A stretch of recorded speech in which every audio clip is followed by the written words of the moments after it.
Honestly, you were never my first choice. She slipped during a drunken confession. I let her sleep it off and moved out the next morning. Now her first choice just got engaged, and she's still texting me. Hey viewers, before we move on to the video, please make sure to subscribe to the channel and hit the like button if you want to see more stories like this. Thanks. I used to think love was something you earned. That if you showed up, supported her dreams, listened when she cried, remembered little things she said offhand weeks ago, eventually, she'd feel safe enough to stop testing you. That she'd stop looking over your shoulder, comparing you to some imaginary version of the man she thought she'd end up with. I thought I'd proven myself to Kelsey. We'd been together for almost 3 years. I met her when she was temping at my office. I was in IT. She was doing admin while job hunting. I brought her coffee once. She laughed at my dry sarcasm, and within a month we were inseparable. Or so I thought. She'd been through a lot. A bad breakup, 2 moves, a health scare with her mom. I stayed by her side through all of it. Not because I wanted credit, but because that's what you do when you love someone. You stay. But over time, the comments started. Small things. You never take risks like Alex. Adam always knew how to have fun, not just work all the time. Or the classic, you're lucky I like boring guys. I'd laugh it off, thinking it was just her way of teasing. But the jokes stopped being funny. We'd go to restaurants I knew she liked, but she'd barely touch her food and scroll Instagram the whole time. I'd cook dinner after work and she'd say, "It's fine," like I was a line cook at a diner. The only time she got animated was when she was talking about the past, guys who had treated her worse, ironically, but still lived in her memory rent-free. One name kept coming up, Adam. Apparently, he was her almost but not quite. They'd had crazy chemistry, but the timing was always wrong. She said it so many times I had it memorized. He was wild, but complicated, she'd say, usually after 2 glasses of wine. You're just easy, you know? Comfortable. I didn't love how she said it, but I figured comfort wasn't a bad thing. I wasn't flashy. I wasn't loud. I just showed up. Every day. That's what brought us to the housewarming party. A mutual friend had just moved in with his girlfriend, and Kelsey insisted we go. I'd had a long week, but I went anyway. I even brought a bottle of wine, the overpriced kind she liked. Kelsey got tipsy fast. She always said she was a lightweight with a dark side. I usually kept an eye on her, but this time, I figured I'd give her space to hang out with her friends. I was talking to another guy in the living room when I heard her laugh. That high, sharp laugh she only did when she was trying to impress someone. I turned and saw her in the kitchen with 2 of her old college friends. And then I heard it. I mean, Ethan's sweet, but let's be honest. He was never my first choice. If Adam had asked me out back then, I never would have even looked at Ethan. But I mean, it is what it is. It wasn't even bitter. It wasn't angry. She said it like it was nothing. Like I was nothing. One of the girls made a weird face, and Kelsey just kept rambling. Sometimes I wonder what it'd be like with Adam, you know? Just more exciting. Ethan's just safe. I stood there for another second.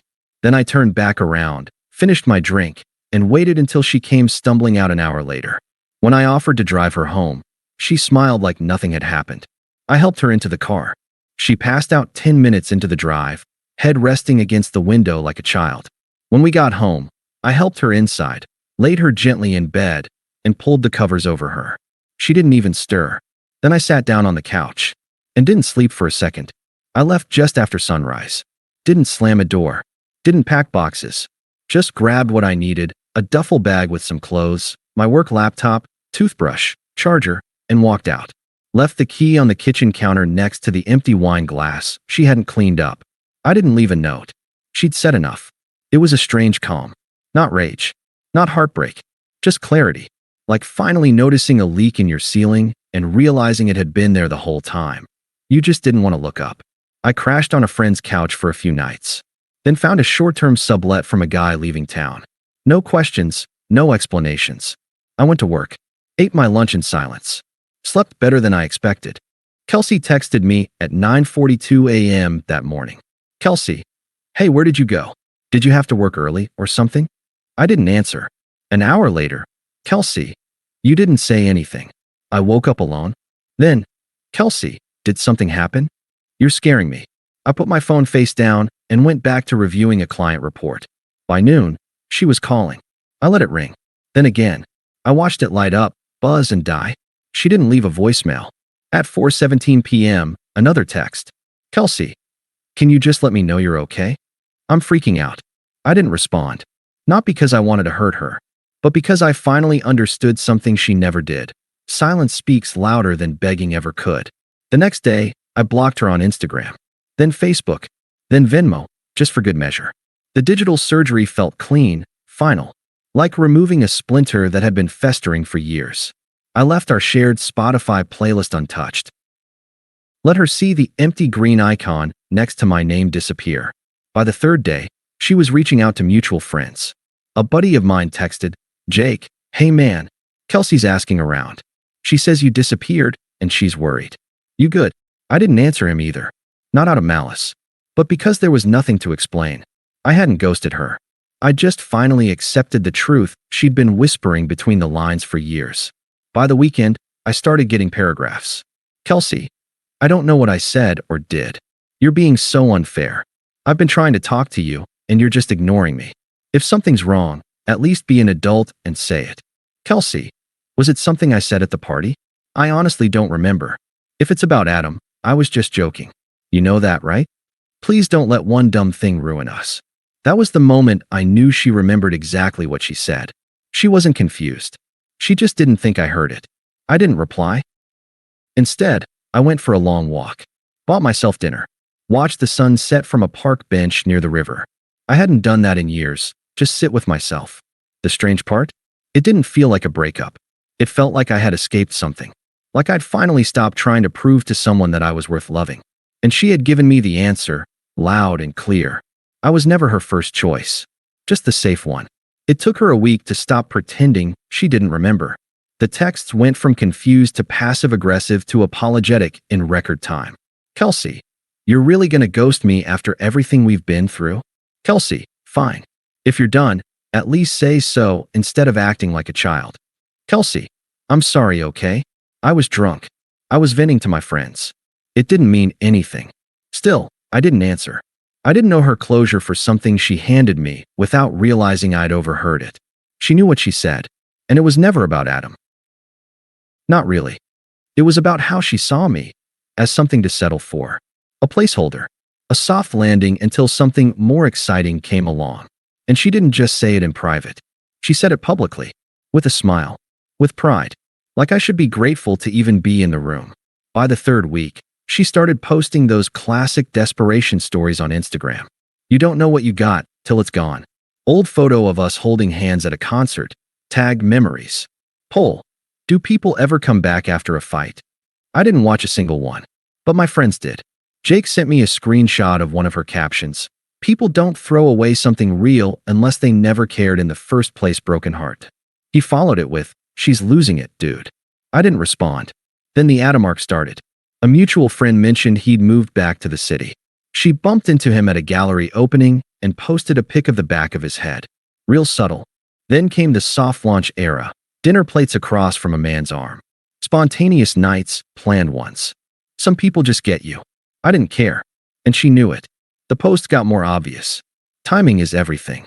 Second chances aren't for everyone. Just the ones who matter. By then, I had muted her account, even though I wasn't following it. She kept it public. Of course she did. Kelsey didn't do subtle. She did staged vulnerability and curated breakdowns.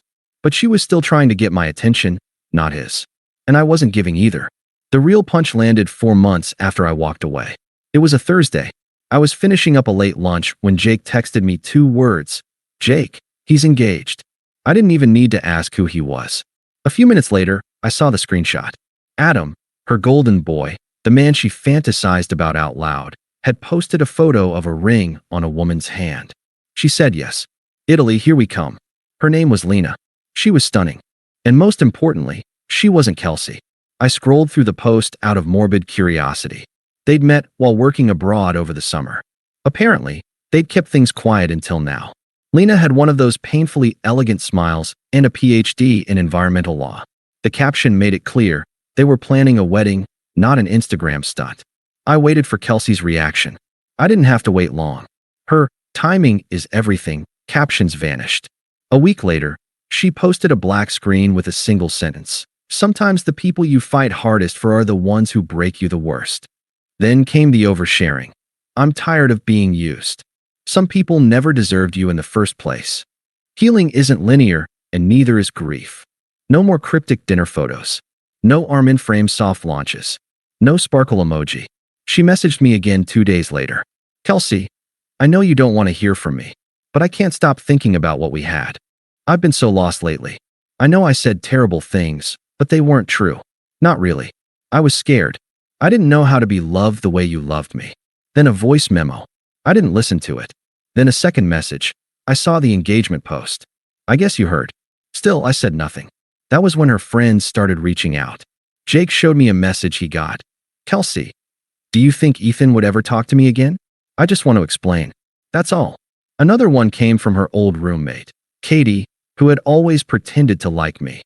Katie, hey, I know this is random, but Kelsey's been really down lately. I think she's finally realizing what she lost. Not that it's your job to care, just maybe hearing her out wouldn't kill you. I didn't answer Katie either, because the truth was, nothing she said now mattered. She didn't lose me when Adam got engaged. She lost me the second she called me safe, with a drink in her hand and a smile on her face, like I was a consolation prize. Now she just finally felt the absence. But I'd already built something better, my peace. 2 more weeks passed before she showed up in person. It was late afternoon. I had just gotten back from the gym when I heard the knock on my apartment door. Not the usual polite tap, but an impatient, uneven rhythm. I checked the peephole and saw her. Kelsey. No makeup. Hair tied up. Puffy eyes. Hoodie and leggings like she hadn't changed clothes in days. I considered not opening the door.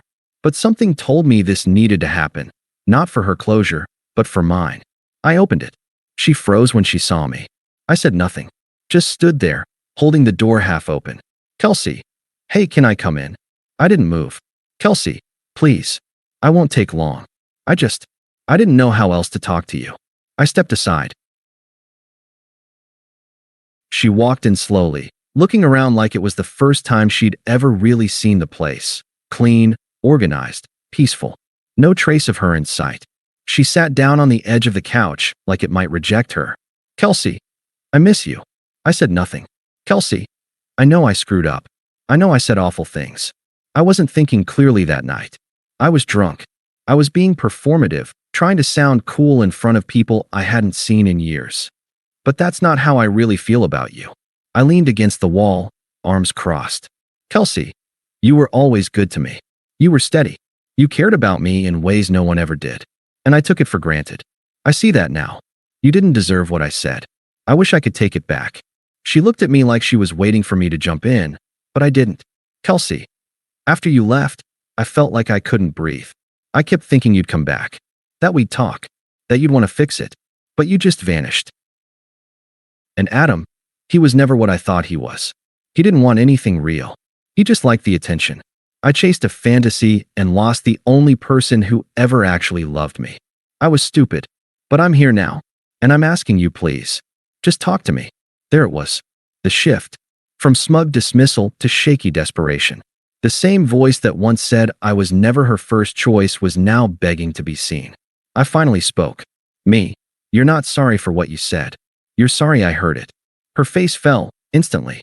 Me. You knew exactly how you saw me. You just never thought I'd walk away. And now you're not here because you miss me. You're here because Adam didn't choose you either. She started crying. I didn't flinch. Kelsey, that's not true. I do miss you. You were everything to me. I was scared. I didn't know how to handle being with someone good. Me. Then go figure that out. Somewhere else. She covered her mouth, trying to hold back a sob. I stood up straight. Me. I loved you. Fully. And you treated it like a fallback plan. So no, we're not talking again. We're not friends. We're not reconnecting. We're nothing. I opened the door. Me. Goodbye, Kelsey. She didn't move for a second. Then she stood up, looked at me like she wanted to scream, then walked out without another word. I closed the door gently, locked it, and finally, felt free. A month later, I got invited to a friend's engagement party. Jake's older sister, Natalie, was getting married to a guy I'd met once. Great dude. They were throwing a small party at a rooftop lounge downtown, and I figured, why not? It wasn't really my scene, but I felt like showing up. I was in a new suit. Lost 10 pounds. Got promoted at work. Started dating casually again. Nothing serious, just light and effortless. Life felt clean. When I walked in, I saw a few familiar faces. Jake waved me over. There was laughter, champagne, music. And then I saw her. Kelsey. Alone in the corner, sipping water out of a plastic cup, wearing too much makeup and a strained smile. Apparently, she was friends with Natalie's cousin or something, whatever. She saw me before I saw her. Her eyes widened, then narrowed. She hesitated. Then she started walking over. Jake muttered under his breath. She's coming this way. Want me to run interference? Me, nah. Let her talk. She stopped in front of me like she didn't know how to start. Kelsey, hey. Me, hey. Kelsey, you look good. Me, thanks. Kelsey, I didn't expect to see you here. Me, yeah? Most people don't. She swallowed hard. Kelsey, I've been meaning to say I'm happy for you. I've heard you're doing well. Me, I am. She paused. Kelsey, do you ever think about us? I gave her a half smile. Not cruel, just clear. Me, only when someone asks me why I stayed single for a while. That landed harder than I expected. Kelsey, you don't have to be mean. Me, I'm not. Just honest. She looked like she wanted to argue, to cry, to scream. Instead, she nodded. Kelsey, okay. Well, I guess I'll see you around. Me, I don't think you will. She turned and walked off slowly, back to her corner. Alone. 10 minutes later, Natalie introduced me to a friend of hers, someone I'd actually clicked with over a group chat weeks earlier. We'd never met in person. Until that night. We talked, laughed, shared stories. There was a kind of ease to it. Kelsey watched from across the room. I didn't look back. Some people only realize what they had when it's long gone. But by the time she figured it out, I wasn't angry anymore. I wasn't heartbroken. I was just done. And that's when I knew I'd really won. Thanks for watching. Make sure to subscribe to the channel and hit the like button. What do you think about this story? Share it in the comments.